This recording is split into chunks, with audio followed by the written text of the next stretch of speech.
kulankani oo lagu soo gabagabeynayay wada hadallo maalmahan u socday saraakiisha booliska Soomaaliya iyo Turkiga isla markaana lagu soo gootinayay wafdi uu hogaaminayay taliye ku-xigeenka booliska Turkiga waxa goobjoog ka ahaa safiirka Turkiga oo fariya Soomaaliya wasiirka amniga Soomaaliya iyo wasiirka boosada isgaarsiinta iyo tiknoolajiyada xukuumadda Soomaaliya kulanka intuu socday waxa loogu mahadceliyay dawladda Turkiga oo door weyn ka qaadata dhismaha hay'adaha kala duwan ee dalka oo ay ku jiraan ciidamada taliyaha ciidanka booliska Soomaaliyeed General Mukhtaar Xuseen Afrax ayaa sheegay ujeedada ugu weyn ee ka wada hadleen saraakiisha booliska Soomaaliya iyo Turkiga inuu ahaa sidii loo xoojin lahaa wada shaqeynta labada dhinac waxaan noo yimid wafdi ka socda dawladda Turkiga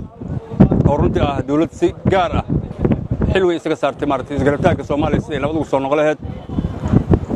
wafdiga waxa hogaaminayay taliye xigeenka ciidanka booliska Turkiga iyo saraakiil la socotay oo ka tirsan ciidamada Turkiga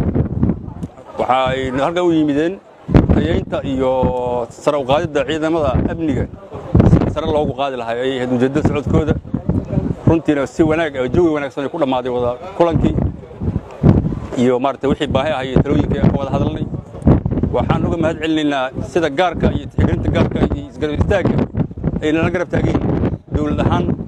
iyo gaar ahaan ciidanka booliska Soomaaliyeed iyo hay'adaha kale amniga